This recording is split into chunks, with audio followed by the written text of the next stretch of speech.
ਬਿਸਮਿਲ੍ਲਾਹਿਰਰਹਿਮਾਨਿਰਰਹੀਮ। तमाम दोस्तों ਨੂੰ अस्सलाम वालेकुम। ਤੁਸੀਂ ਵੇਖ ਰਹੇ ਹੋ ਪਾਕਿਸਤਾਨ ਵਲਾਗ ਆਫਿਸ।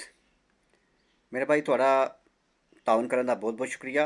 ਮੇਰੇ ਭਾਈ ਜਿਸ ਤਰ੍ਹਾਂ ਪਹਿਲੇ ਤੁਸੀਂ ਤਾਉਨ ਕੀਤਾ ਮੇਰੇ ਇਸ ਚੈਨਲ 'ਤੇ, ਮੇਰੇ ਨਾਲ ਤਾਉਨ ਕਰੋ, ਵੀਡੀਓ ਨੂੰ ਲਾਈਕ ਕਰੋ, ਚੈਨਲ ਨੂੰ ਸਬਸਕ੍ਰਾਈਬ ਕਰੋ, ਦੋਸਤਾਂ ਨਾਲ ਸ਼ੇਅਰ ਕਰੋ।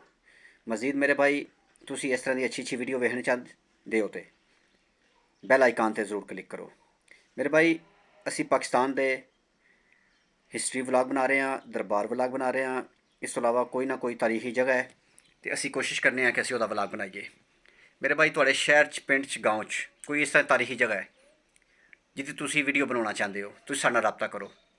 मोबाइल नंबर तुहाडी स्क्रीन पर मौजूद है, रबता कर लो। इंशाअल्लाह ताला असी तुहाडे इलाके च आके वीडियो बनावांगे। यानी मोबाइल नंबर वीडियो मौजूद है, व्हाट्सअप नंबर भी है, कॉल नंबर भी है। मेरे भाई अल्लाह ताला तुहानू खुश रखे, बाद रखे, थोड़ी लंबी जिंदगी करे। तुसी इस तरह मुस्कुराते रहो तो मेरा चैनल वेखते रहो। मजीद मेरे भाई अगर थोड़े जहन च कोई सवाल है, कोई कमेंट है, तुसी पूछ सकते हो। नैक्सट वीडियो तक अपना तो अपनी फैमिली का ख्याल रखो। ये छोटी जी वीडियो बनाने का मकसद से थोड़े दोस्तों नाल सिर्फ एलओआई करना। मेरा ताल्लुक है ज़िला मंडी बहाउद्दीन नाल। मेरा गाँव है रसूल कॉलेज। मजीद तुसी मैनूं मिलना चाहते हो तो भी तुसी मैनूं कॉल कर सकते हो। बहुत शुक्रिया। नैक्सट वीडियो तक अपना तो अपनी फैमिली का ख्याल रखो। खुदा हाफिज़।